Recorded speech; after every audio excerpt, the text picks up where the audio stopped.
Hey everybody, today I wanted to talk to you about my New Year's resolution to try and save money, especially when it comes to my book buying.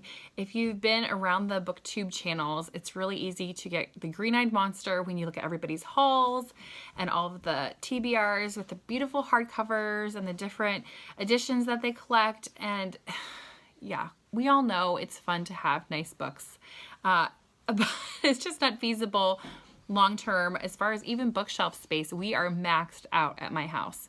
And so while I can wait for the library sales, I wanted to give you two different ideas that I'm using in my life to try and help curb my book buying habits.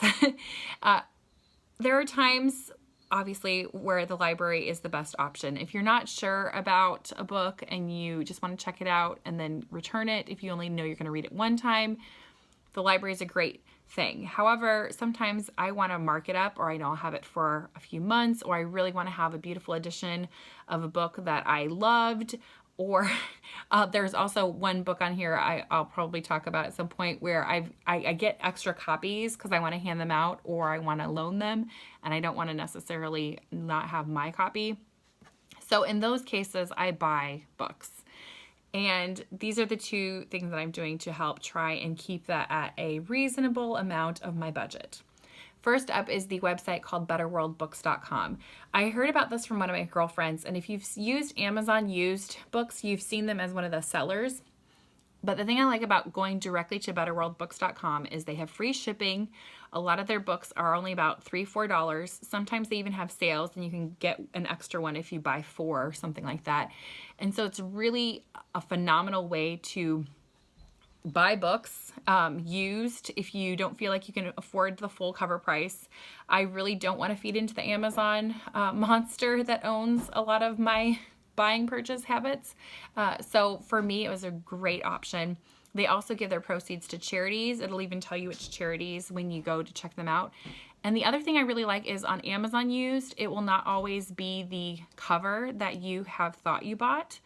And I've been very disappointed sometimes trying to order a specific Anne of Green Gables copy and it comes back like a really ugly cover that I hate.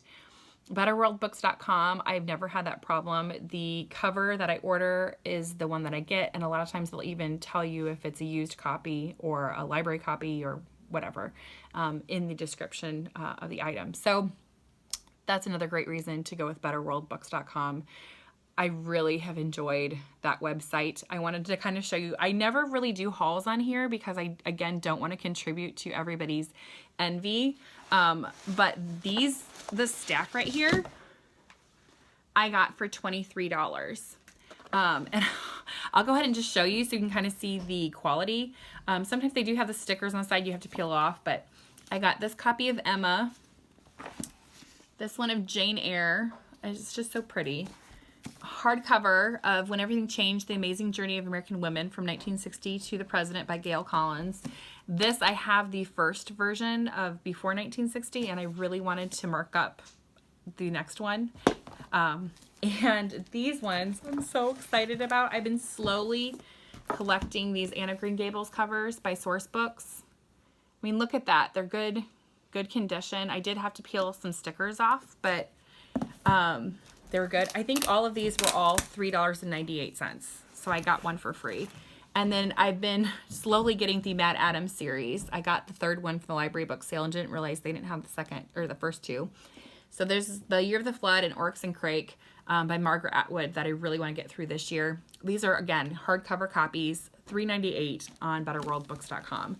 So I spent, including having them got to my house, $23, which is just phenomenal. The other thing that I am doing to save money is I have created a limit for myself of only buying books once a quarter. Now this might seem a little crazy, but let me explain this to you. I'm making a habit of it so I can kind of not just go to my cart, put it in, check out, and mindlessly keep racking up the library, not the library fees, the book buying fees. So end of March, I will circle a date on my calendar that I can purchase books on that day. We'll go to Half Price Books. I will go on betterworldbooks.com. And if there are any other ones that I haven't seen at either of those places, I can purchase them from another place if I'd like. So for that day, I can get as many books as I want. No limit. I mean, I'll use my discretion. But that means I actually have to think about which books I want. It means I have to plan for it. It means if I kind of teeter on the line of do I really want it and I decide not to, the next day I can't buy the book until the following quarter. I think it'll be really fun because I'll be looking forward to like the family holiday book buying day. But it's also, I mean, it's 3 months. That's not very long if you really think about it. Time flies so fast around here. So that is what I am doing to try and fight the green-eyed monster and trying to keep my book buying budget within a reasonable limit. I might make a couple of exceptions for homeschool things if I need to, but that is what I'm doing. What are you guys doing to kind of try and keep your book spending options within a reasonable,